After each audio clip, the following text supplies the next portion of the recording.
Uma menina de apenas 12 anos entra em um tribunal, carregando nas mãos a única esperança de salvar sua mãe de uma injustiça cruel.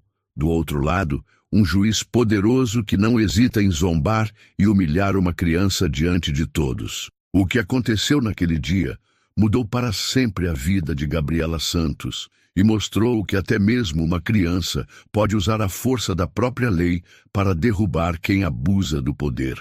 O dia estava cinzento quando Gabriela Santos, de apenas 12 anos, segurou firme a mão de sua mãe, Conceição, ao subir os degraus do Fórum Central da cidade. Suas sapatilhas gastas faziam um som suave contra o mármore frio do chão, contrastando com o barulho dos sapatos elegantes dos advogados que passavam apressados pelos corredores. Gabriela nunca havia estado em um lugar tão imponente. As colunas altas, os quadros sérios nas paredes e o eco de vozes formais a intimidavam, mas ela sabia que precisava estar ali. Sua mãe estava sendo acusada injustamente, e aquele tribunal era a única esperança que elas tinham. Conceição trabalhava há 15 anos como doméstica na casa da família Albuquerque, uma das mais influentes da cidade. Sempre foi uma funcionária exemplar, dedicada e honesta. Cuidava da casa como se fosse sua, criava vínculos afetivos com as crianças da família e nunca havia dado motivo para qualquer reclamação. Mas, 3 meses atrás, quando a senhora Albuquerque perdeu um colar de diamantes avaliado em R$ 50.000, todas as suspeitas recaíram sobre Conceição. Sem provas concretas, apenas baseados em preconceitos e na posição social vulnerável da doméstica, a família decidiu processá-la por furto. O advogado público designado para o caso, Dr. Henrique Silva, era um homem cansado, sobrecarregado com dezenas de processos. Ele mal havia conversado com Conceição por mais de 15 minutos, limitando-se a folhear rapidamente os documentos e murmurar frases como "vamos ver o que podemos fazer". E o caso não está fácil. Gabriela percebia que ele não acreditava verdadeiramente na inocência de sua mãe, e isso a deixava profundamente angustiada. Como uma criança de 12 anos, ela não entendia todos os termos jurídicos, mas compreendia perfeitamente o que significava aquele olhar de desconfiança e desinteresse. Quando chegou o dia da audiência, mãe e filha entraram na sala do tribunal acompanhadas pelo Dr. Silva. O ambiente era ainda mais intimidador do que Gabriela havia imaginado. O teto alto, as madeiras escuras, as cadeiras enfileiradas e, principalmente, a imponente mesa onde se sentava o juiz Dr. Fernando Monteiro fizeram o coração da menina acelerar. Dr. Monteiro era um homem de aproximadamente 50 anos, cabelos grisalhos perfeitamente penteados, terno impecável e uma expressão de superioridade que parecia esculpida em seu rosto. Seus olhos pequenos e penetrantes examinavam todos na sala como se fossem objetos de menor importância. A audiência começou com a leitura formal das acusações. Gabriela ouvia cada palavra com atenção, mesmo sem compreender completamente os termos técnicos. Quando o doutor Silva se levantou para apresentar a defesa de sua mãe, sua argumentação foi fraca, sem convicção. Ele simplesmente repetiu que não havia provas concretas contra Conceição, mas não apresentou evidências alternativas ou questionou as motivações por trás das acusações. Sua voz monótona e sua postura desinteressada deixavam claro que ele estava ali apenas cumprindo uma obrigação profissional. Foi então que Dr. Fernando Monteiro demonstrou toda a sua arrogância e preconceito. Quando Conceição tentou falar em sua própria defesa, explicando sua dedicação à família Albuquerque e sua necessidade desesperada de manter o emprego para sustentar a filha, o juiz a interrompeu com desdém. "Senhora", disse ele com um sorriso cruel, "pessoas na sua posição sempre alegam necessidade quando são pegas em flagrante. A tentação é muito grande quando se convive diariamente com objetos de valor que jamais poderiam possuir. A frieza e o preconceito explícito em suas palavras fizeram Conceição baixar a cabeça, envergonhada. Mas o pior ainda estava por vir. Quando Gabriela, movida por um impulso de proteger sua mãe, se levantou e pediu permissão para falar. Dr. Monteiro soltou uma gargalhada que ecoou por toda a sala. "E agora temos uma advogada mirim", zombou ele, provocando risos abafados entre algumas pessoas presentes. "Menina, este é um tribunal sério, não um parquinho de diversões. Sente-se e fique quieta enquanto os adultos resolvem assuntos de adultos." A humilhação foi completa quando ele acrescentou, olhando diretamente para Gabriela: "Talvez seja melhor você começar a se acostumar com a ideia de que sua mãe terá que pagar pelas consequências de suas escolhas erradas." O silêncio que se seguiu foi ensurdecedor. Conceição segurou a mão da filha com força, tentando transmitir algum conforto, mas seus próprios olhos estavam cheios de lágrimas de humilhação. Dr. Silva permaneceu calado, claramente desconfortável com a situação, mas sem coragem para confrontar o magistrado. Gabriela sentiu uma queimação no peito, uma mistura de raiva, tristeza e impotência que ela jamais havia experimentado. Naquele momento, aos 12 anos, ela compreendeu de forma dolorosa como o poder podia ser usado para humilhar e oprimir pessoas inocentes. Quando o Dr. Monteiro anunciou sua decisão, condenando Conceição ao pagamento de uma indenização de R$50 mil, a família Albuquerque, além de 2 anos de prisão com surces, Gabriela sentiu o mundo desabar ao seu redor. Sua mãe, que ganhava apenas um salário mínimo, jamais conseguiria pagar aquela quantia. A família perderia a pequena casa onde moravam e Conceição teria sua vida destruída por uma acusação baseada apenas em preconceitos e suposições. A menina olhou para o juiz, memorizando cada traço de seu rosto arrogante, e fez uma promessa silenciosa. Ela encontraria uma forma de provar a inocência de sua mãe e mostrar àquele homem poderoso que havia subestimado a força de uma criança determinada. Os dias que se seguiram à condenação de sua mãe foram os mais difíceis da vida de Gabriela. Conceição havia perdido o emprego imediatamente após a decisão judicial e a notícia da condenação se espalhou rapidamente pela vizinhança. Em uma cidade pequena, onde todos se conhecem, a reputação de uma pessoa vale mais que ouro, e a reputação de Conceição havia sido destruída. As outras famílias para quem ela eventualmente trabalhava como diarista cancelaram seus serviços, com medo de serem associadas a uma ladra condenada pela justiça. A situação financeira da família, que já era difícil, tornou-se desesperadora. Gabriela observava sua mãe definhar dia após dia. Conceição, que sempre foi uma mulher forte e determinada, parecia ter perdido toda a vontade de lutar. Passava horas sentada na pequena mesa da cozinha, olhando para as contas que se acumulavam, calculando e recalculando números que nunca fechavam.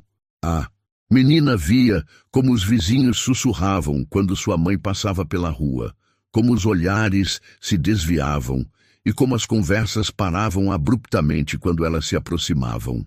A humilhação social era quase tão dolorosa quanto a injustiça legal. Uma noite, Gabriela acordou com o som de choro vindo da cozinha. Ela se levantou silenciosamente e viu sua mãe sentada no escuro, com a cabeça entre as mãos, soluçando. Na mesa estavam espalhados os papéis do processo e uma carta do banco ameaçando tomar a casa por falta de pagamento. Naquele momento, Gabriela tomou uma decisão que mudaria sua vida para sempre. Ela não permitiria que sua mãe fosse destruída por uma injustiça. Se os adultos não conseguiam ou não queriam ajudar, ela mesma encontraria uma forma de reverter aquela situação. No dia seguinte, enquanto Conceição saía para procurar trabalho, Gabriela foi até a biblioteca pública da cidade. Era um prédio antigo, com estantes altas cheias de livros empoeirados e um silêncio quase religioso. A bibliotecária, Dona Maria, era uma senhora gentil que conhecia Gabriela desde pequena. Quando a menina explicou que precisava entender sobre leis e processos judiciais, Dona Maria ficou surpresa, mas não fez perguntas. Ela conduziu Gabriela até uma seção específica, repleta de livros jurídicos, com capas sérias e títulos complicados. Gabriela passou a tarde inteira folheando códigos de leis, dicionários jurídicos e livros sobre direito penal. A linguagem era difícil, cheia de termos técnicos que ela não compreendia, mas sua determinação era maior que qualquer obstáculo. Ela anotava tudo o que conseguia entender em um caderno velho, fazendo desenhos e esquemas para organizar as informações. Descobriu que existiam diferentes tipos de provas em um processo, que testemunhas podiam ser questionadas e que decisões judiciais podiam ser contestadas através de recursos. Durante as semanas seguintes, Gabriela estabeleceu uma rotina rigorosa. Pela manhã, ia à escola normalmente, mantendo suas notas altas como sempre. À tarde, assim que chegava em casa, ajudava sua mãe com as tarefas domésticas e depois seguia para a biblioteca. Dona Maria começou a separar livros específicos para ela, impressionada com a dedicação da menina. Gabriela aprendeu sobre presunção de inocência, ônus da prova, direitos da defesa e vícios processuais. Cada novo conceito que dominava acendia uma pequena chama de esperança em seu coração. Foi durante uma dessas tardes de estudo que Gabriela fez sua primeira descoberta importante. Lendo sobre os direitos do acusado, ela encontrou um trecho que dizia que toda pessoa tem direito a uma defesa adequada e que a falta de defesa eficiente pode anular um processo. Ela relembrou da atuação fraca do Dr. Silva durante a audiência, como ele mal havia investigado o caso ou apresentado argumentos sólidos. Seria possível que a defesa inadequada pudesse ser um motivo para pedir a revisão do processo? Gabriela também começou a investigar por conta própria o caso do colar desaparecido. Ela sabia que sua mãe era inocente, mas precisava de provas para demonstrar isso. Conversou discretamente com outras funcionárias que trabalhavam para a família Albuquerque e descobriu informações interessantes. A faxineira da casa contou que a própria senhora Albuquerque era muito esquecida e já havia perdido joias que depois encontrava em lugares inusitados. O jardineiro mencionou que a família estava passando por dificuldades financeiras, embora mantivesse as aparências. Mais intrigante ainda foi o que Gabriela descobriu sobre o próprio Dr. Fernando Monteiro. Pesquisando na internet da biblioteca, ela encontrou notícias antigas sobre decisões polêmicas do juiz, sempre envolvendo pessoas pobres ou de classes sociais baixas. Havia um padrão claro de severidade excessiva com réus humildes e leniência com acusados de classe alta. Uma matéria de 2 anos atrás relatava como ele havia absolvido o filho de um empresário influente acusado de atropelamento, mesmo com evidências claras de culpa. A cada descoberta, Gabriela sentia crescer dentro dela uma mistura de indignação e determinação. Ela começou a compreender que o caso de sua mãe não era um incidente isolado, mas parte de um sistema onde a justiça tinha pesos e medidas diferentes, dependendo da posição social do acusado. Essa compreensão, embora dolorosa para uma criança de 12 anos, fortaleceu sua resolução de lutar contra aquela injustiça. Uma tarde, quando estava organizando suas anotações, Gabriela encontrou algo que fez seu coração acelerar. Em um livro sobre recursos judiciais, ela leu sobre o habeas corpus e sobre pedidos de revisão criminal. Descobriu que existiam prazos específicos para contestar decisões e que certas irregularidades no processo podiam justificar uma nova análise do caso. Pela primeira vez desde a condenação de sua mãe, Gabriela sentiu que havia uma luz no fim do túnel. Naquela noite, ela conversou com Conceição sobre suas descobertas. Sua mãe, inicialmente cética, foi gradualmente se impressionando com o conhecimento que a filha havia adquirido. "Minha filha", disse Conceição com lágrimas nos olhos, "você é muito inteligente, mas isso é coisa de advogado. Como vamos conseguir pagar um bom advogado para nos ajudar?" Gabriela segurou as mãos de sua mãe e respondeu com uma convicção que surpreendeu a ambas. "Mãe, eu estudei muito e descobri que nós temos direitos. Dr. Silva ainda é nosso advogado e ele vai ter que nos ajudar. Eu já sei o que precisa ser feito." O escritório do Dr. Henrique Silva ficava em um prédio comercial modesto no centro da cidade. Gabriela havia ligado na véspera, identificando-se como filha de Conceição Santos e pedindo uma reunião urgente. A secretária, surpresa com o telefonema formal de uma criança, hesitou antes de marcar o encontro. Quando Gabriela e Conceição chegaram ao escritório na manhã seguinte, encontraram Dr. Silva claramente desconfortável com a situação. Ele não esperava que uma menina de 12 anos quisesse discutir estratégias jurídicas. "Dr. Silva", começou Gabriela com uma maturidade que contrastava com sua idade, "eu estudei muito sobre nosso caso e descobri várias irregularidades no processo da minha mãe."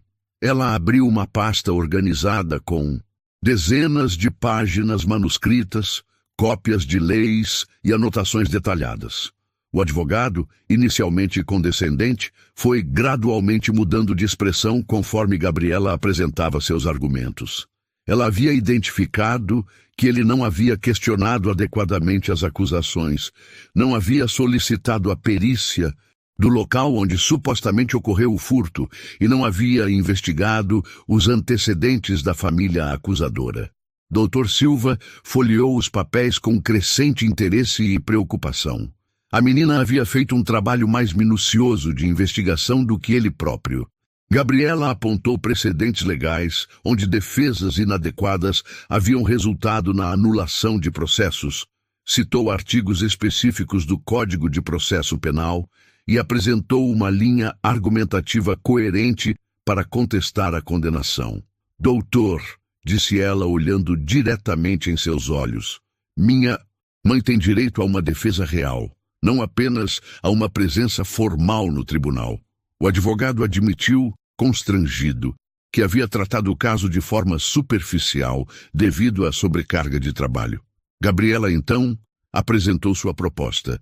Ela havia preparado a minuta de um pedido de revisão criminal fundamentado em defesa inadequada e falta de provas materiais.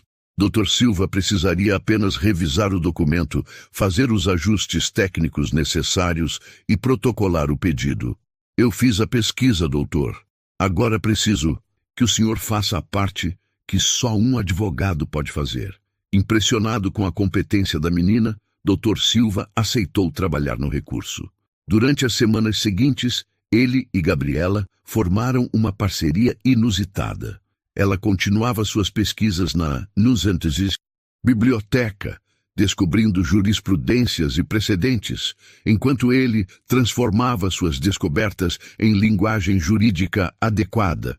Conceição observava, entre admirada e preocupada, como sua filha havia se transformado em uma pequena advogada, dominando termos técnicos e estratégias legais com facilidade impressionante. Gabriela também intensificou sua investigação sobre o caso do colar.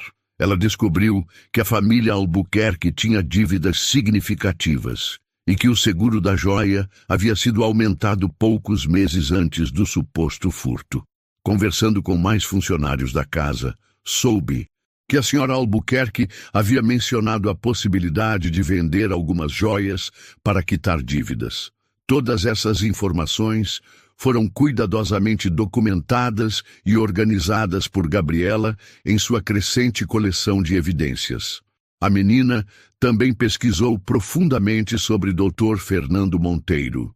Descobriu que ele havia sido alvo de várias reclamações no Conselho Nacional de Justiça por conduta inadequada e decisões tendenciosas.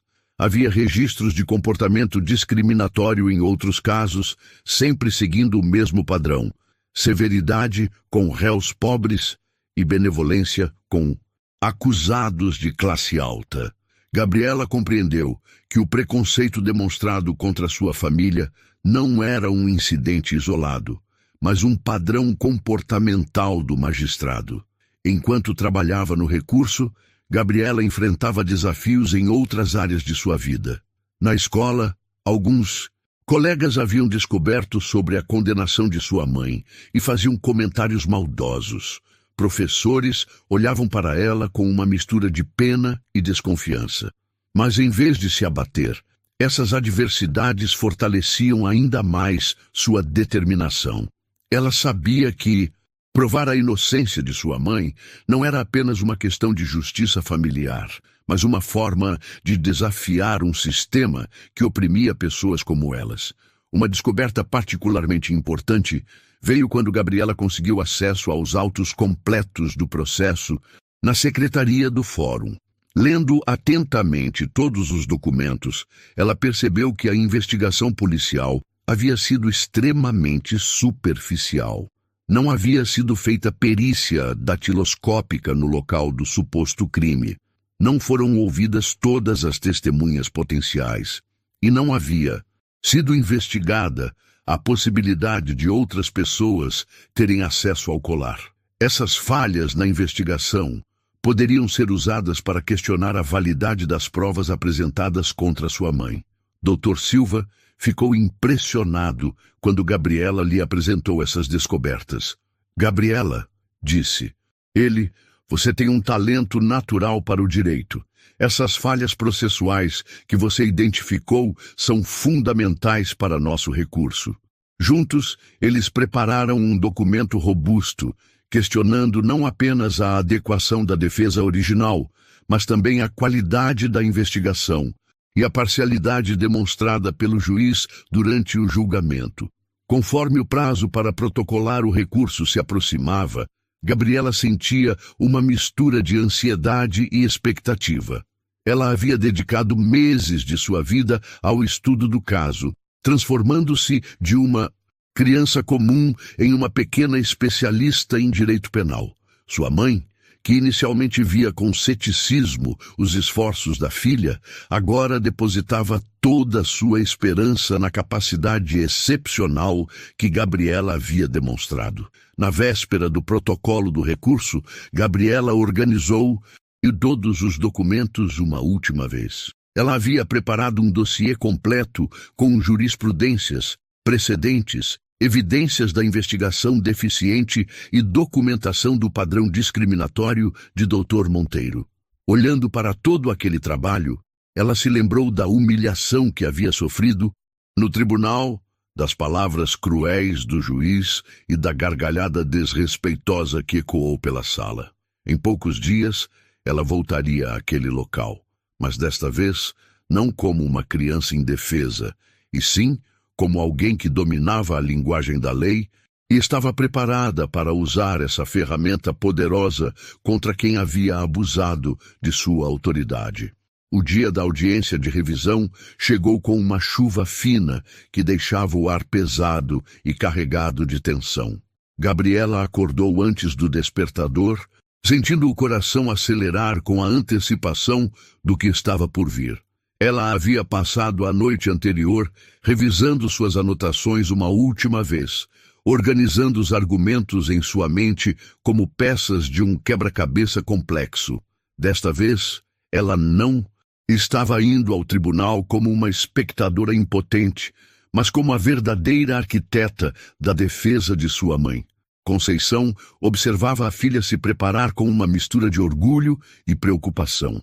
Gabriela havia escolhido sua melhor roupa, uma blusa branca e saia azul marinho que normalmente usava para ocasiões especiais na escola.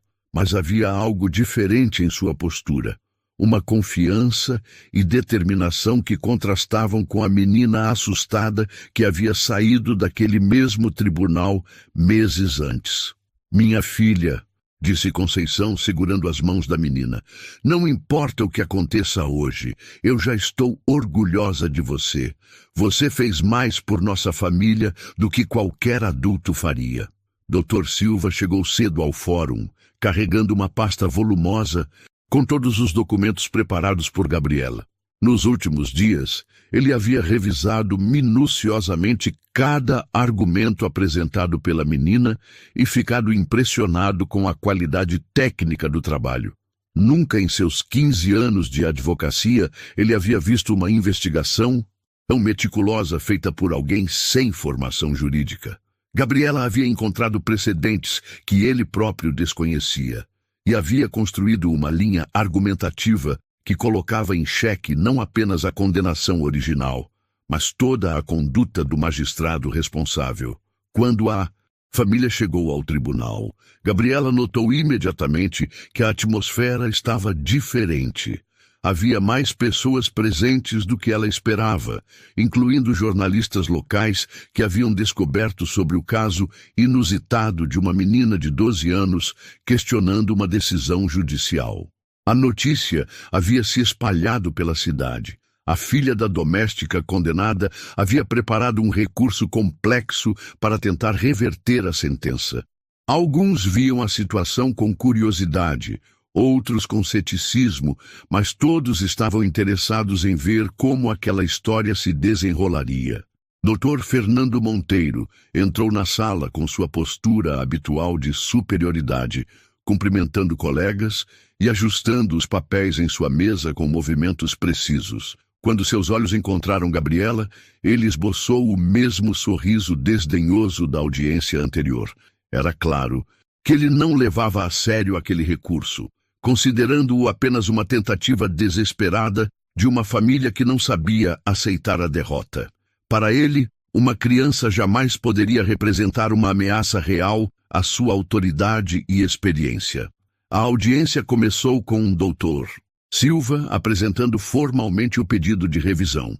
Sua voz, desta vez, soava firme e convicta, muito diferente da atuação fraca da primeira audiência.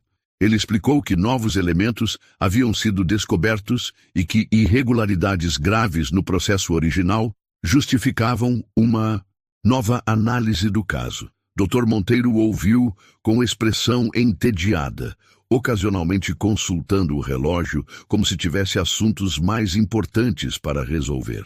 Foi quando o Dr. Silva anunciou que a defesa gostaria de apresentar argumentos adicionais que a verdadeira surpresa começou. Meritíssimo, disse ele.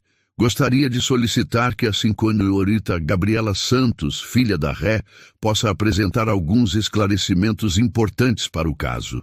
Dr. Monteiro levantou uma sobrancelha, claramente irritado. Doutor, já conversamos sobre isso na audiência anterior. Este tribunal não é lugar para brincadeiras infantis. Mas Dr. Silva insistiu, explicando que Gabriela havia sido responsável pela investigação que fundamentava o recurso e que ela tinha conhecimento técnico suficiente para prestar esclarecimentos. Relutantemente, Dr. Monteiro concedeu alguns minutos para que a menina falasse, deixando claro através de seu tom que considerava aquilo uma perda de tempo. Gabriela se levantou, sentindo todas as centenas de olhos na sala fixados nela. Mas, desta vez, em vez do medo que havia sentido meses antes, ela sentia uma calma determinada. Ela havia se preparado para este momento durante meses e sabia exatamente o que precisava dizer. Excelentíssimo senhor juiz, começou Gabriela com uma formalidade que surpreendeu a todos. Venho respeitosamente apresentar irregularidades graves que comprometem a validade da condenação proferida contra minha mãe. Ela abriu sua pasta organizada e começou a citar, de memória, artigos específicos do Código de Processo Penal. Falou sobre o direito à ampla defesa, sobre o ônus da prova e sobre a presunção de inocência. Sua linguagem era técnica, mas clara, demonstrando um domínio impressionante dos conceitos jurídicos. Dr. Monteiro, que inicialmente ouvia com desdém, começou a prestar atenção quando Gabriela apresentou evidências concretas das falhas na investigação original. Ela apontou a ausência de perícia no local do crime, a falta de interrogatório adequado das testemunhas e a superficialidade da investigação policial. Cada ponto era sustentado por referências específicas a jurisprudências e precedentes legais que ela havia pesquisado meticulosamente. Mas o momento decisivo chegou quando Gabriela mudou o foco de sua argumentação. Meritíssimo, disse ela olhando diretamente para Dr. Monteiro. Também gostaria de questionar a imparcialidade que deve nortear qualquer decisão judicial. O juiz se endireitou na cadeira, claramente desconfortável com a direção que a conversa estava tomando. Gabriela, então, começou a citar outras decisões do magistrado, demonstrando um padrão claro de tratamento diferenciado, baseado na classe social dos réus. A tensão na sala era palpável. Gabriela apresentou números concretos. Em 5 anos, doutor, Monteiro havia condenado 87% dos réus de baixa renda que passaram por seu tribunal, enquanto absolvia 72% dos acusados de classe alta. Ela havia documentado casos específicos onde crimes similares receberam punições drasticamente diferentes, dependendo do status social do acusado. Esta discrepância, argumentou ela, sugere um viés sistemático que compromete a imparcialidade exigida pela Constituição. O silêncio na sala era ensurdecedor. Dr. Monteiro havia perdido completamente sua compostura arrogante e sua face estava visivelmente alterada. Ele não esperava ser confrontado com dados tão precisos sobre sua própria conduta, muito menos por uma criança de 12 anos. Os jornalistas presentes anotavam furiosamente cada palavra, percebendo que estavam presenciando algo extraordinário. Gabriela concluiu sua apresentação citando um acórdão do Superior Tribunal de Justiça que estabelecia que a aparência de imparcialidade é tão importante quanto a imparcialidade real, e quando há dúvidas fundadas sobre a neutralidade do julgador, a decisão deve ser revista por outro magistrado. Ela solicitou formalmente que o caso fosse redistribuído para outro juiz, fundamentando seu pedido nas evidências apresentadas. Dr. Silva observava impressionado como sua pequena parceira havia transformado a audiência. O que deveria ser uma simples apresentação de recurso havia se tornado um questionamento direto da conduta judicial de Dr. Monteiro.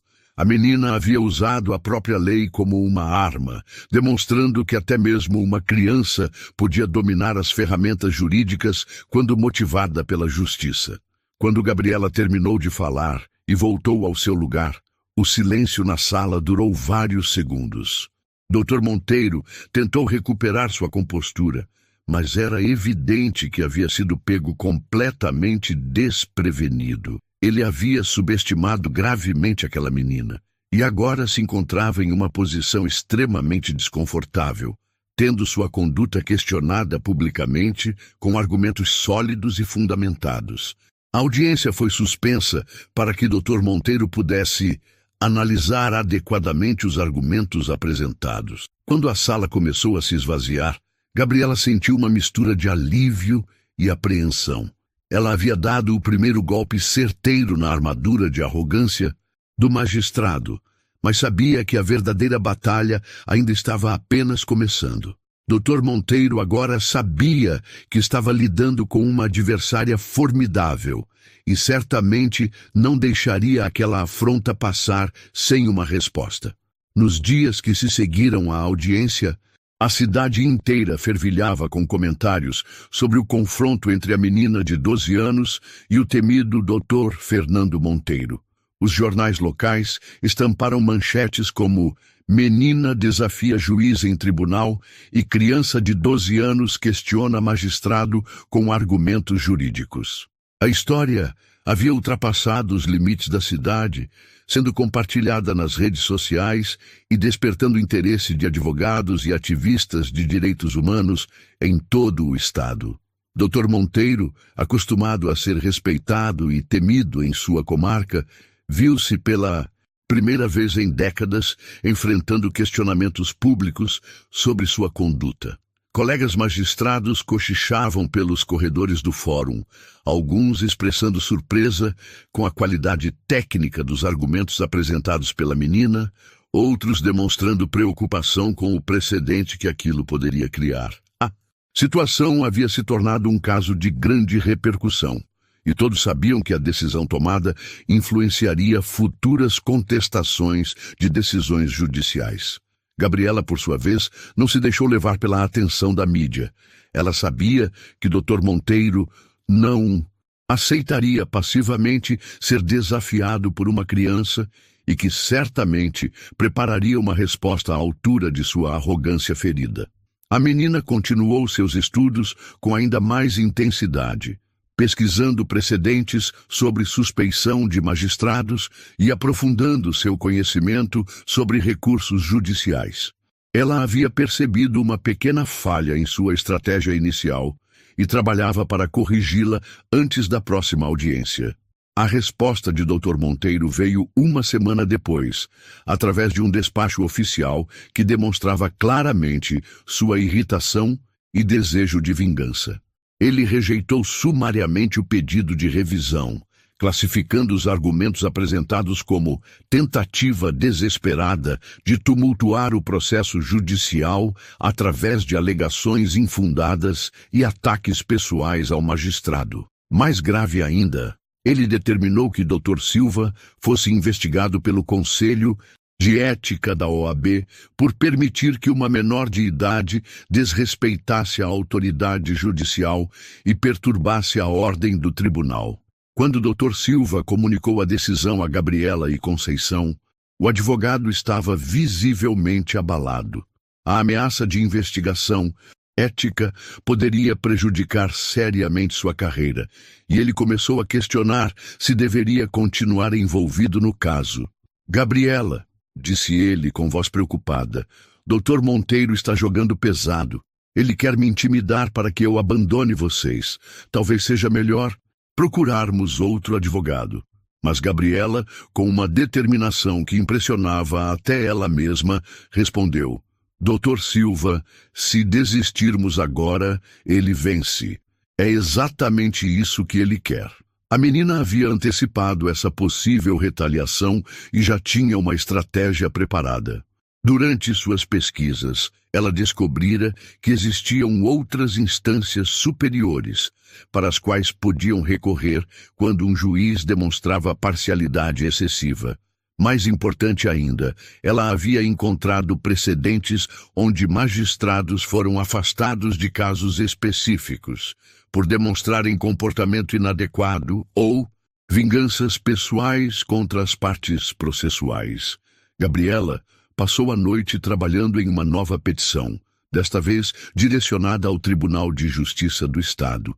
Ela documentou meticulosamente não apenas a rejeição infundada do recurso, mas também a retaliação contra Dr. Silva, caracterizando ambas as atitudes como demonstrações claras de parcialidade e abuso de poder. Sua argumentação foi ainda mais técnica e precisa que a anterior, citando decisões do Supremo Tribunal Federal sobre os limites da autoridade judicial e o direito constitucional à ampla defesa. Enquanto isso, algo inesperado começou a acontecer na comunidade. A história de Gabriela havia tocado profundamente outras famílias que haviam sofrido injustiças similares nas mãos de Dr. Monteiro. Uma por uma, pessoas começaram a procurar Conceição e Gabriela, relatando casos onde o magistrado havia demonstrado o mesmo padrão de comportamento discriminatório. Dona Francisca, uma senhora idosa, contou como seu neto havia sido condenado sem provas suficientes, apenas por ser negro e pobre. Sr. João, um trabalhador, rural narrou como perdeu suas terras em um processo onde Dr. Monteiro favoreceu claramente o fazendeiro mais rico da região. Gabriela percebeu que havia descoberto algo muito maior do que imaginara inicialmente. Dr. Monteiro não era apenas um juiz preconceituoso em casos isolados. Ele era o centro de um sistema de injustiças que afetava sistematicamente as famílias mais vulneráveis da comarca. A menina decidiu documentar todos esses casos, criando um dossiê abrangente que demonstrava um padrão claro e consistente de discriminação e abuso de poder. Com a ajuda de Dr. Silva, que havia decidido enfrentar as ameaças e continuar lutando ao lado de Gabriela, ela organizou uma representação formal ao Conselho Nacional de Justiça. O documento, com mais de 50 páginas, incluía depoimentos detalhados, análises estatísticas das decisões do magistrado e uma fundamentação jurídica robusta sobre violações dos princípios constitucionais da imparcialidade e isonomia. A repercussão do caso havia chamado a atenção de organizações de direitos humanos e do Ministério Público. Um promotor de justiça especializado em crimes contra a administração pública solicitou acesso ao dossiê preparado por Gabriela, interessado em investigar possíveis irregularidades na conduta do magistrado. Advogados de outras comarcas começaram a citar o caso como precedente em recursos similares, criando uma onda de questionamentos contra decisões discriminatórias. Dr. Monteiro, percebendo que a situação estava saindo de seu controle, tentou uma última cartada para intimidar a família.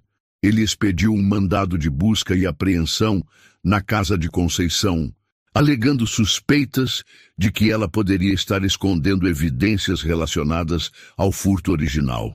A operação, claramente desproporcional e intimidatória, foi realizada com grande aparato policial, causando constrangimento público à família e tentando desmoralizar Gabriela perante a comunidade. Mas a estratégia de intimidação teve o efeito contrário ao esperado. A violência da operação e a desproporcionalidade da medida geraram revolta na população local. Vizinhos e moradores se manifestaram em apoio à família, organizando uma vigília na frente da casa e demonstrando publicamente sua indignação com o abuso de poder. A imprensa nacional começou a noticiar o caso, transformando Gabriela em um símbolo de resistência contra a injustiça e a discriminação no sistema judiciário. Naquela noite, enquanto organizava os papéis que haviam sido espalhados durante a busca, Gabriela sentiu uma mistura de raiva e determinação que a fortaleceu ainda mais. Dr. Monteiro havia cruzado uma linha ao atacar diretamente sua família, e agora ela sabia que a batalha não era apenas pela inocência de sua mãe, mas contra todo um sistema corrupto que precisava ser exposto e reformado. "Mãe", disse Gabriela enquanto ajudava a reorganizar a casa, "ele cometeu um erro muito grande hoje. Essa operação foi ilegal e desproporcional. E agora temos mais uma prova de que ele está usando o poder do cargo para perseguição pessoal." Conceição olhou para a filha com admiração e preocupação. A menina havia se transformado em uma guerreira da justiça, mas o preço que estavam pagando era muito alto. "Você tem certeza de que quer continuar, minha filha? Isso está ficando muito perigoso." Gabriela segurou as mãos de sua mãe e respondeu com uma convicção inabalável: "Mãe, se pararmos agora, todas as outras famílias que sofreram nas mãos dele continuarão sofrendo. Ele precisa ser parado, e nós somos as únicas que têm coragem e conhecimento para fazer isso. Ele subestimou uma menina de 12 anos, e isso será a ruína dele." A manhã da audiência final chegou com um sol radiante que contrastava com a tensão que pairava sobre o fórum. Gabriela havia passado a noite inteira revisando sua estratégia final, organizando meticulosamente cada documento e cada argumento que apresentaria. Ela sabia que aquela seria sua última chance de reverter a injustiça cometida contra sua mãe e expor definitivamente a conduta inadequada de Dr. Fernando Monteiro. A menina que havia entrado naquele tribunal meses antes como uma criança assustada, agora retornava como uma adversária formidável, armada com conhecimento, evidências e uma determinação inabalável. A notícia sobre o caso havia se espalhado por todo o estado, e a sala de audiências estava lotada com jornalistas, ativistas de direitos humanos, estudantes de direito e cidadãos comuns que queriam testemunhar aquele confronto histórico. Várias das famílias que haviam procurado Gabriela com relatos de injustiças similares estavam presentes, demonstrando apoio silencioso, mas significativo. A pressão sobre Dr. Monteiro era evidente. Ele não estava mais lidando apenas com uma família isolada, mas com um caso que havia ganhado proporções nacionais. Do lado de fora do fórum, uma pequena multidão havia se reunido desde as primeiras horas da manhã. Cartazes com frases como "Justiça para Conceição" e "Gabriela, nossa heroína" tremulavam nas mãos de apoiadores que vinham de várias cidades vizinhas. Repórteres de televisão faziam transmissões ao vivo, narrando para todo o Brasil a história extraordinária da menina que ousou desafiar um sistema judicial corrompido. Carros de reportagem ocupavam toda a quadra e policiais militares haviam sido destacados para manter a ordem diante da multidão crescente. Dentro do tribunal, a atmosfera era eletrizada. Promotores de justiça de outras comarcas haviam viajado especificamente para assistir à audiência, curiosos para ver como uma criança havia conseguido montar um caso tão sólido contra um magistrado experiente. Professores universitários acompanhavam estudantes de direito que queriam testemunhar aquele momento histórico que certamente seria estudado nas faculdades por décadas. Até mesmo alguns juízes de outras varas se fizeram presentes discretamente, observando com interesse e preocupação como um de seus colegas seria confrontado publicamente. A família de Gabriela também havia crescido significativamente para aquele dia. Tios, primos e vizinhos que haviam acompanhado toda a luta da menina estavam presentes, formando uma rede de apoio emocional que se estendia por várias fileiras da galeria. Dona Maria, a bibliotecária que havia ajudado Gabriela em suas pesquisas iniciais, ocupava um lugar de honra na primeira fila, segurando um lenço com lágrimas de orgulho já escorrendo por seu rosto. Cada pessoa presente compreendia que estava prestes a testemunhar algo que transcendia um simples caso judicial. Era a história de como a coragem e a determinação podem desafiar até mesmo as estruturas de poder mais arraigadas. Dr. Monteiro entrou na sala, tentando manter sua postura habitual de autoridade, mas era perceptível que o peso da atenção pública e das investigações em andamento o estava afetando. Sua expressão era mais tensa que de costume, e seus movimentos pareciam menos confiantes. Ele havia preparado uma estratégia para desqualificar definitivamente os argumentos de Gabriela, planejando usar sua experiência e autoridade para subjugar de uma vez por todas aquela criança impertinente que ousara desafiá-lo. Seus assistentes o acompanhavam com pilhas de documentos, numa tentativa desesperada de demonstrar que ele ainda controlava a situação. O magistrado havia passado os últimos dias consultando advogados particulares sobre sua situação pessoal, pois sabia que as acusações de parcialidade e discriminação poderiam afetar seriamente sua carreira. Sua esposa havia lhe implorado para considerar um acordo ou uma aposentadoria antecipada, mas sua arrogância e ego ferido o impediam de considerar qualquer forma de recuo. Para ele, ceder diante de uma menina de 12 anos seria a humilhação definitiva, algo que seu orgulho simplesmente não podia aceitar. Quando a audiência começou, Dr. Silva apresentou formalmente os recursos adicionais que haviam sido protocolados no Tribunal de Justiça e no Conselho Nacional de Justiça. Ele explicou que as retaliações sofridas após a audiência anterior apenas confirmavam a parcialidade e a inadequação de Dr. Monteiro para julgar o caso. A voz do advogado soava firme e convicta. A parceria com Gabriela havia transformado também sua própria atuação profissional, dando-lhe uma coragem e determinação que ele não demonstrava há anos. Ele citou precedentes do Superior Tribunal de Justiça sobre a necessidade de aparência de imparcialidade, argumentando que as ações do magistrado haviam ultrapassado todos os limites aceitáveis. Dr. Monteiro ouviu a apresentação inicial com crescente irritação, interrompendo frequentemente para fazer observações sarcásticas e tentativas de desqualificar os argumentos. Dr. Silva, disse ele com tom condescendente, vejo que o senhor continua permitindo que uma criança dite suas estratégias jurídicas. Isso é lamentável para a advocacia e prejudicial para a sua cliente. Mas desta vez, Dr. Silva não se intimidou. Meritíssimo, a inteligência e o conhecimento não têm idade, e a defesa tem o direito de apresentar seus argumentos através de quem julgar mais adequado. A tensão na sala aumentou quando o Dr. Monteiro tentou usar sua autoridade para intimidar não apenas a defesa, mas também os observadores presentes.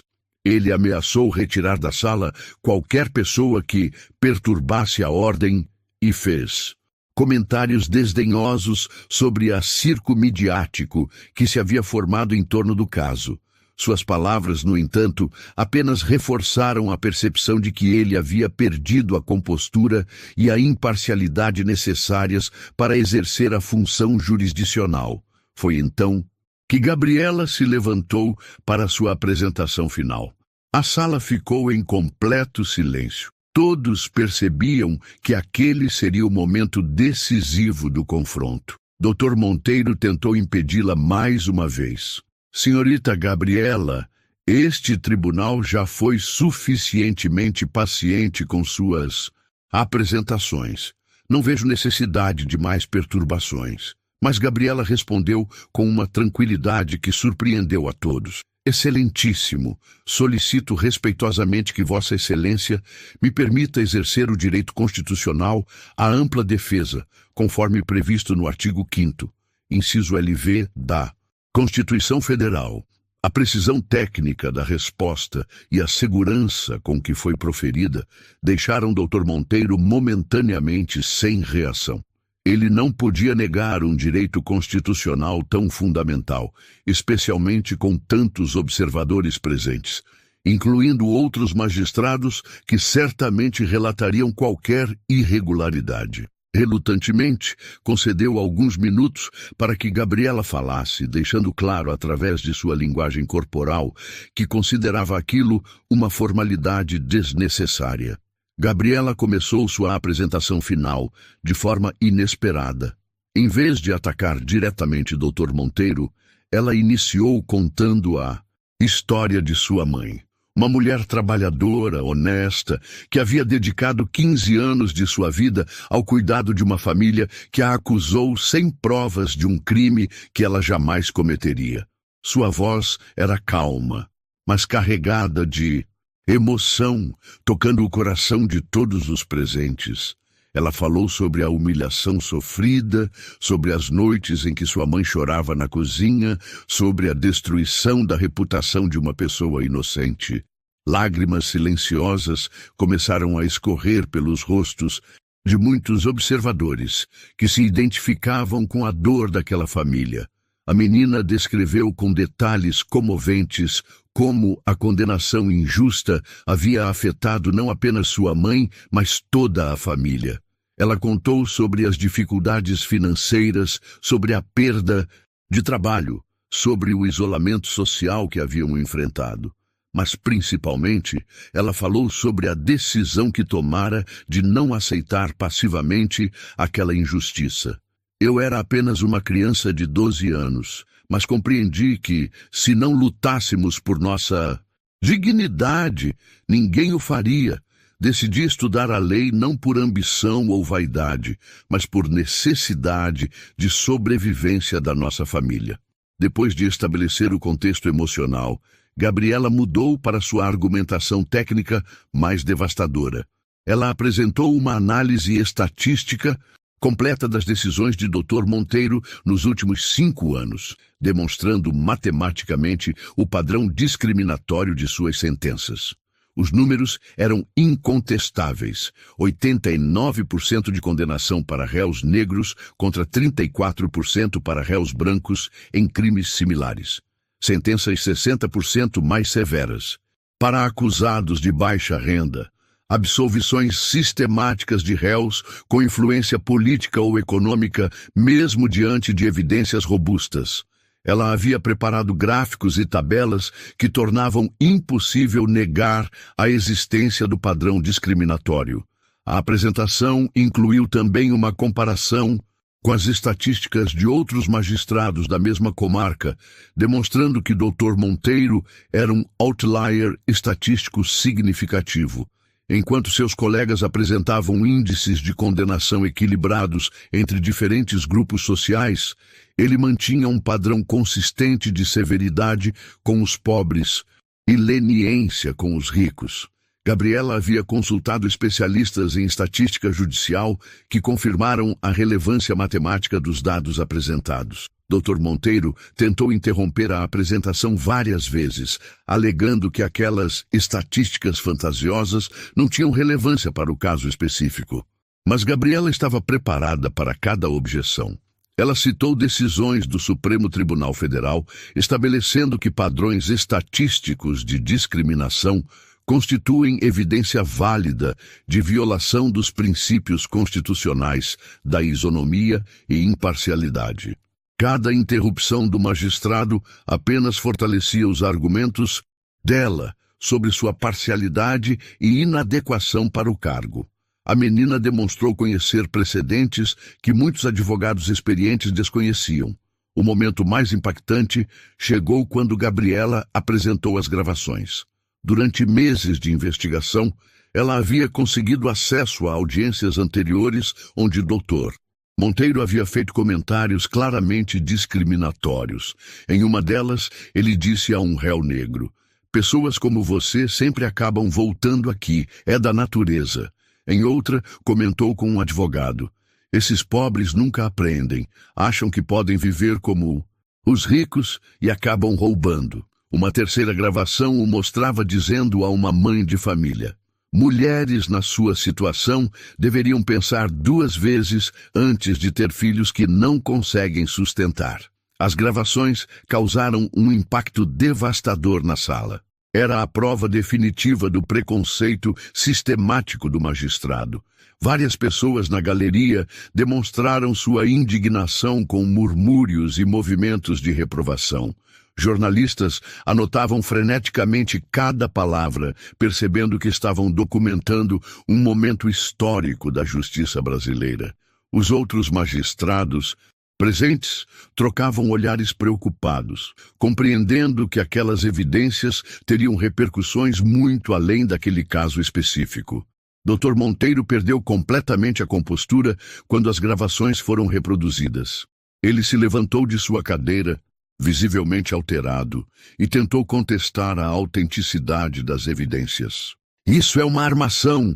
gritou ele, perdendo toda a dignidade que sua posição exigia. "Uma criança não pode vir aqui destruir a carreira de um magistrado respeitado com truques e manipulações." Suas mãos tremiam visivelmente enquanto tentava organizar os papéis em sua mesa num gesto desesperado de tentar manter algum controle sobre a situação. Mas suas próprias palavras, reproduzidas claramente nas gravações, tornavam qualquer negação impossível. A perda de controle do magistrado foi tão evidente que alguns observadores começaram a questionar se ele não deveria ser afastado imediatamente da audiência. Sua face estava vermelha de raiva e humilhação, e ele gesticulava de forma descontrolada enquanto tentava formular uma resposta coerente. A transformação do homem altivo e arrogante que havia entrado Na sala, em uma figura patética e descontrolada, era chocante para todos os presentes. Gabriela aproveitou a perda de controle do magistrado para apresentar seu argumento final mais brilhante. Ela citou o artigo 252 do Código de Processo Penal, que estabelece os casos de suspeição de juiz, incluindo manifestar ódio, animosidade ou prevenção contra qualquer das partes. As gravações e a conduta demonstrada ao longo de todo o processo constituíam evidência clara de que Dr. Monteiro havia violado flagrantemente esse princípio fundamental da justiça. Ela também mencionou o artigo 93, inciso 9 da Constituição Federal, que exige fundamentação adequada das decisões judiciais, algo que havia sido claramente negligenciado no caso de sua mãe.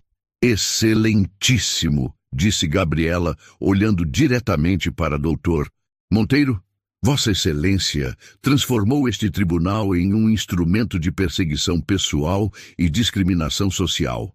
As evidências apresentadas demonstram que Vossa Excelência não possui a imparcialidade necessária para exercer a função jurisdicional neste caso, nem em qualquer outro que envolva pessoas em situação de vulnerabilidade social. A precisão e a coragem de suas palavras ecoaram pela sala em silêncio absoluto. A menina continuou com uma argumentação que deixou todos os juristas presentes impressionados com sua maturidade e conhecimento técnico. A Constituição Federal estabelece que todos são iguais perante a lei, sem distinção de qualquer natureza. Quando um magistrado demonstra sistematicamente que aplica a lei de forma diferenciada, baseada em preconceitos pessoais, ele viola não apenas os direitos das partes, mas o próprio fundamento do Estado democrático de direito. Dr. Monteiro tentou responder, mas sua voz saiu trêmula e descontrolada. A máscara de autoridade havia caído completamente, revelando um homem pequeno e preconceituoso que havia abusado de seu poder por anos. Quando ele tentou ameaçar Gabriela mais uma vez, dizendo que ela pagaria caro por aquela insolência, a menina respondeu com uma tranquilidade devastadora. Meritíssimo. Suas ameaças apenas confirmam nossa tese sobre sua inadequação para o cargo. A justiça não se faz com ameaças, mas com imparcialidade e respeito à lei. Naquele momento, todos na sala compreenderam que haviam presenciado algo extraordinário. Uma menina de 12 anos havia usado a própria lei para expor e derrotar um magistrado corrupto e preconceituoso. A força de seus argumentos, a solidez de suas evidências e a coragem de sua apresentação haviam criado uma situação da qual Dr. Monteiro não podia escapar sem admitir sua derrota total. Dr. Monteiro, percebendo que havia perdido completamente o controle da situação e que sua carreira estava arruinada, tentou uma última manobra desesperada. Ele alegou que se sentia coagido pela pressão midiática e que não podia julgar com serenidade diante de tanta manipulação emocional. Mas suas palavras apenas reforçaram a percepção de sua inadequação, pois um magistrado experiente deveria ser capaz de manter a imparcialidade independentemente da pressão externa. Finalmente, com a voz derrotada e o olhar evasivo, ele anunciou que se declarava suspeito para julgar o caso e que determinava a redistribuição do processo para outro magistrado. A admissão de suspeição equivalia a uma confissão de que ele não possuía a imparcialidade necessária, validando completamente todos os argumentos apresentados por Gabriela. A sala explodiu em aplausos espontâneos que duraram vários minutos. Pessoas se levantaram de suas cadeiras, jornalistas correram para fazer transmissões ao vivo e lágrimas de emoção escorriam pelos rostos de todos os que haviam acompanhado aquela batalha épica. Gabriela havia conseguido o impossível. Uma menina de 12 anos havia derrotado um juiz poderoso usando apenas a força da lei e da verdade. Conceição chorava de emoção. abraçando a filha que havia se tornado não apenas sua salvadora, mas um símbolo de esperança para todos os oprimidos pelo sistema judicial discriminatório. 3 semanas depois da audiência que mudou tudo, Gabriela caminhava pelos corredores do mesmo fórum onde havia sido humilhada meses antes. Mas desta vez, ela não estava ali como uma criança desesperada buscando justiça. Estava sendo recebida como convidada especial para a cerimônia de redistribuição oficial do caso de sua mãe. Os mesmos funcionários que antes a olhavam com desconfiança, agora a cumprimentavam com respeito e admiração. A história da menina que derrotou um juiz preconceituoso havia se espalhado por todo o país, transformando-a em um símbolo nacional de coragem e determinação. O novo magistrado designado para o caso, Doutora Helena Carvalho, era conhecida por sua imparcialidade e rigor técnico. Quando analisou todo o dossiê preparado por Gabriela, ficou impressionada, não apenas com a qualidade da investigação, mas com as evidências claras de que Conceição havia sido vítima de uma acusação infundada, baseada em preconceitos sociais.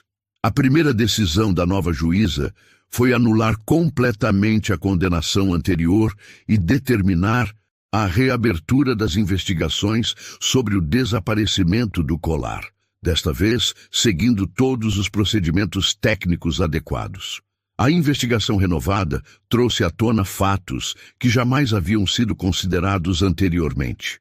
A perícia técnica no quarto onde o colar supostamente havia sido furtado revelou digitais de várias pessoas da própria família Albuquerque, mas nenhuma de Conceição. Mais importante ainda, quando os investigadores analisaram as câmeras de segurança da joalheria onde a família havia comprado a peça, descobriram que a própria senhora Albuquerque havia levado o colar para avaliação e possível venda apenas 2 dias antes de reportar o furto. O seguro havia sido acionado de forma fraudulenta e Conceição havia sido transformada em bode expiatório para encobrir um crime muito mais grave. A verdade sobre o caso provocou um escândalo ainda maior que a própria história de Gabriela. A família Albuquerque foi indiciada por falsidade ideológica, calúnia e tentativa de estelionato contra a seguradora. O dinheiro que haviam recebido do seguro foi confiscado, e eles foram obrigados a pagar uma indenização substancial à Conceição pelos danos morais e materiais causados. A reputação da família, construída ao longo de décadas, foi completamente destruída quando suas práticas criminosas vieram à tona. Para Conceição, a vitória significou muito mais do que a simples absolvição. Sua reputação foi completamente restaurada e ela recebeu ofertas de trabalho de várias famílias respeitáveis da cidade que queriam demonstrar publicamente seu apoio à justiça que havia sido feita. Mais do que isso, ela se tornou um símbolo de dignidade e resistência, mostrando que a honestidade e a perseverança podem triunfar sobre a injustiça e o preconceito. A indenização recebida permitiu que ela comprasse uma casa própria e garantisse a educação superior de Gabriela. Dr. Fernando Monteiro enfrentou consequências devastadoras por sua conduta. O Conselho Nacional de Justiça, baseado nas evidências apresentadas por Gabriela, abriu uma investigação formal que revelou um padrão sistemático de discriminação e abuso de poder ao longo de toda sua carreira. Dezenas de outras vítimas de suas decisões preconceituosas se apresentaram com relatos similares, criando um dossiê robusto que resultou em sua aposentadoria compulsória. Ele perdeu não apenas o cargo, mas também sua reputação e influência social, tornando-se um exemplo do que acontece quando o poder é usado para oprimir os mais vulneráveis. A história de Gabriela transcendeu as fronteiras de sua cidade e se tornou um caso estudado em faculdades de direito por todo o país. Professores universitários usavam seu Caso para ensinar sobre a importância da ampla defesa, os perigos do preconceito judicial e o poder que cidadãos comuns têm quando conhecem seus direitos. A menina que havia começado sua jornada sem saber nada sobre leis havia se tornado, involuntariamente, uma das maiores especialistas em direitos da defesa e combate à discriminação judicial do país. Várias universidades ofereceram bolsas de estudo integrais para Gabriela, reconhecendo seu talento excepcional e sua paixão pela justiça. Organizações de direitos humanos a convidaram para palestras e seminários, onde ela compartilhava sua experiência e inspirava outros jovens a lutarem contra as injustiças que presenciavam. Apesar de toda a atenção, Gabriela mantinha os pés no chão, continuando seus estudos regulares e ajudando outras famílias que procuravam orientação jurídica. O impacto da vitória de Gabriela foi sentido muito além de seu caso individual. O Tribunal de Justiça do Estado implementou novos protocolos para identificar e prevenir discriminação judicial, incluindo análises estatísticas regulares das decisões de cada magistrado. Foi criado um programa de treinamento obrigatório sobre viés inconsciente e direitos humanos para todos os juízes da comarca. A história da menina havia forçado todo o sistema judicial local a se modernizar e se tornar mais justo. Dr. Silva, o advogado, que havia se transformado através de sua parceria com Gabriela, decidiu abrir um escritório especializado em casos de discriminação judicial e defesa de pessoas em situação de vulnerabilidade social. A experiência de trabalhar com a menina havia renovado sua paixão pela advocacia e mostrado que era possível fazer a diferença real na vida das pessoas. Ele frequentemente dizia que Gabriela havia sido sua maior professora, ensinando-lhe que a verdadeira advocacia vai muito além do conhecimento técnico. Na escola, Gabriela se tornou uma figura respeitada e admirada pelos colegas e professores. Os mesmos estudantes que antes faziam comentários maldosos sobre a situação de sua família, agora a procuravam pedindo ajuda com trabalhos e projetos. Ela criou um grupo de estudos sobre cidadania e direitos humanos, onde ensinava outros jovens sobre seus direitos básicos e como identificar situações de injustiça. A menina havia descoberto sua verdadeira vocação: usar o conhecimento para empoderar outras pessoas. Conceição observava a transformação de sua filha com uma mistura de orgulho e preocupação. Gabriela havia amadurecido muito além de seus 12 anos, carregando responsabilidades e conhecimentos que normalmente pertencem ao mundo adulto. Mas ela via também que a menina havia encontrado seu propósito na vida, uma missão que a motivava e preenchia de sentido cada dia de estudos e dedicação. A comunidade onde elas viviam também foi transformada pela história de Gabriela. Moradores que antes se sentiam impotentes diante de injustiças passaram a se organizar e buscar seus direitos. Foi criado um centro comunitário de orientação jurídica, onde advogados voluntários atendiam pessoas carentes e ensinavam sobre direitos básicos. A consciência legal da população aumentou significativamente, criando uma rede de proteção contra abusos de autoridade. 6 meses após sua vitória, no tribunal, Gabriela foi convidada para discursar em uma conferência nacional sobre reforma do judiciário. Diante de centenas de magistrados, advogados e autoridades, ela falou sobre a importância de um sistema judicial verdadeiramente imparcial e acessível a todos os cidadãos, independentemente de sua origem social ou cor da pele. Suas palavras ecoaram por todo o auditório, lembrando a todos os presentes de que a justiça só é verdadeira quando é igualitária. Em sua fala final na conferência, Gabriela disse algo que se tornou um marco na história da reforma judicial brasileira. A lei não é privilégio de quem tem dinheiro ou poder. A lei é um direito de todos nós. E quando uma criança de 12 anos precisa estudar sozinha para defender sua mãe, isso significa que nosso sistema falhou.